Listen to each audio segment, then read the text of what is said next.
Hey everyone, my name is Tim Chatigny and I am happy to say I'm partnering with Sam Adams to provide you guys with some amazing Mother's Day snacks so your happy hour can be as well fed as possible. But just follow along and I'll make sure you guys don't go hungry.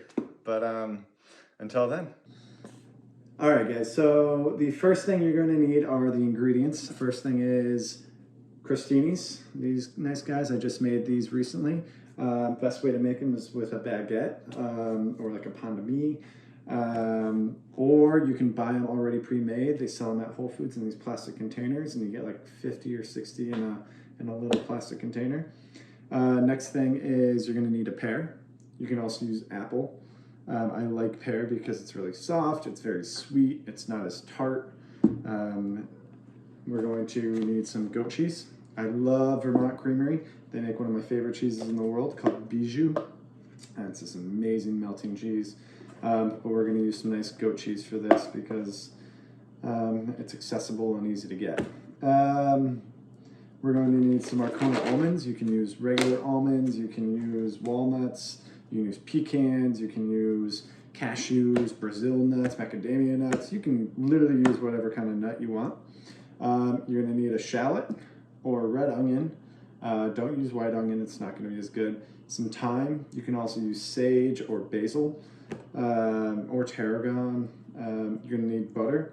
We're probably not going to use the whole thing, but if you really, really want to make it taste good, use a lot of butter. And then some kale. You can use curly kale, or you can use spinach, or you can use any sort of like nice leafy green, dandelion greens or frisee.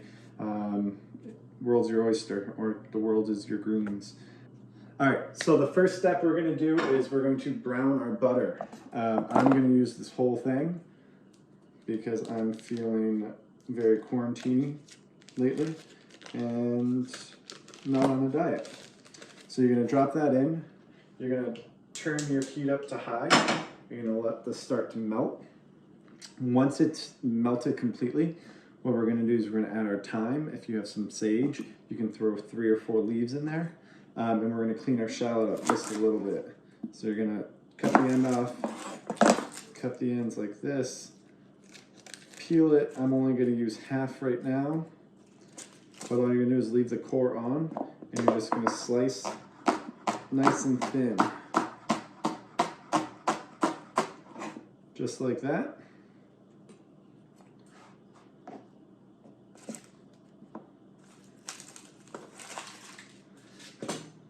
And once the butter gets melted, you're going to also add these shallots. In the meantime, put those to the side. We're going to cut our pear. If you're using an apple, I'd recommend using something very sweet. Honeycrisp is a fantastic one. The pear, cutting wise, just imagine what's going to be the best to put on top of your crostini.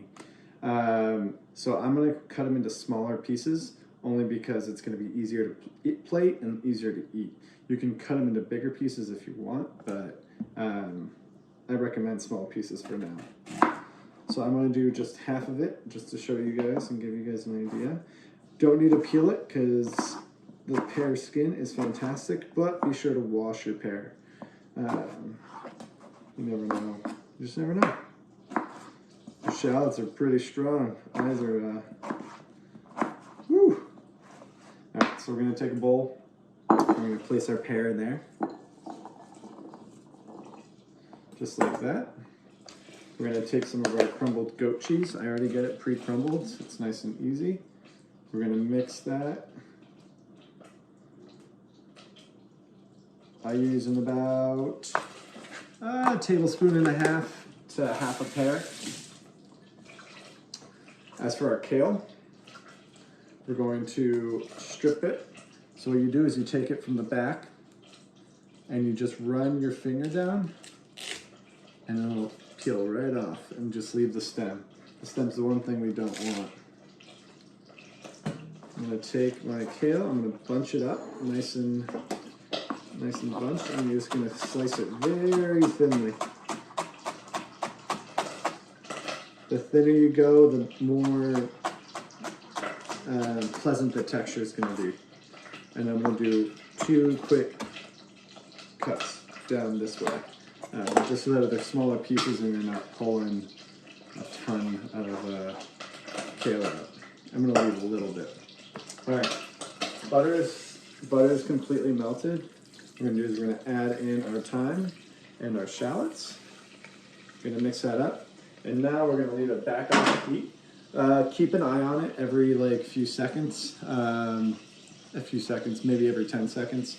And we just want to make sure that it starts to brown. We don't want to go burnt, we just want to go nice and brown. You're going to start smelling this amazing aroma. It's very nutty, it's just going to smell amazing. And in the meantime, we're going to take our Marcona almonds. Marcona almonds are one of the greatest thing ever. They're beautiful and oily and salty and just absolutely, they're decadent. So we're going to take our almonds. I'm using about a tablespoon and just do a quick rough chop.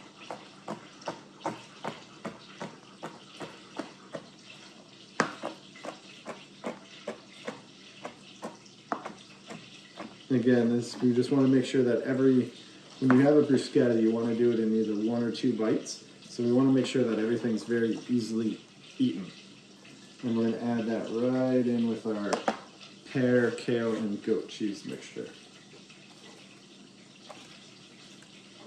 So we're going to have this set up right here. Set all of this aside.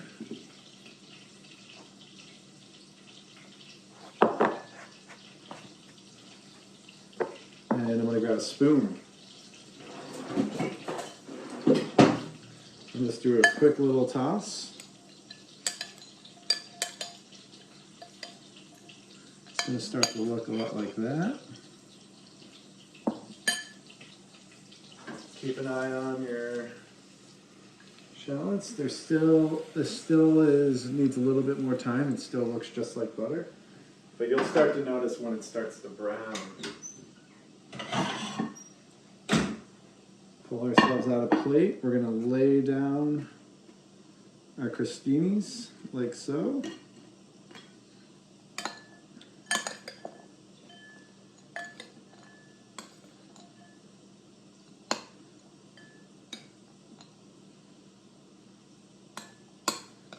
And what we're going to just do is go ahead and start placing some of our toppings on each one.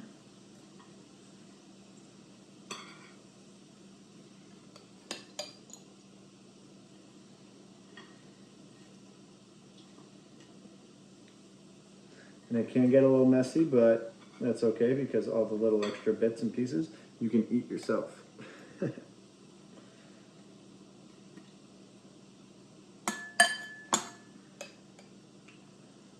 Final one.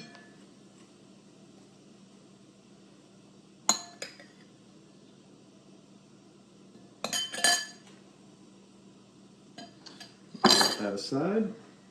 All right, our butter is almost there. You can see it. The shallots are getting crisp. And the butter is starting to get this nice golden aroma and color. And the key is you got to make sure that when you pull it off a little bit sooner than what you actually want because of the residual cooking. It'll keep cooking after you pull it off the heat. Clean as it go. It smells amazing. I'm going to take our spoon. Some of those crispy shallots that we have right there. We're going to place on top of each one. Let's give you guys a nice close-up view. You can push the thyme leaves away. If you have the sage leaves in there, you can absolutely eat the sage leaves. They're phenomenal. Crispy sage leaves are like a go-to garnish for any poultry or steak dish that you might be making. You can just do it with brown butter and it's amazing. So we got that, and then what we're going to do is we're going to drizzle some of our brown butter right on top.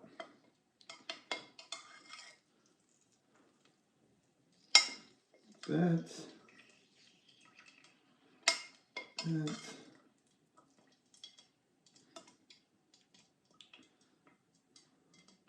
Now this brown butter you can save. You can put it in a little glass jar, throw it in the fridge, and it'll last for a very long time. As for the rest, you can just leave it on the side there.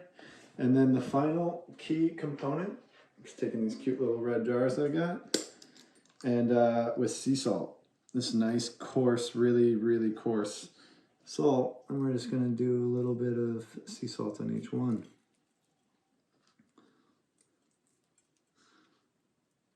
Just like that.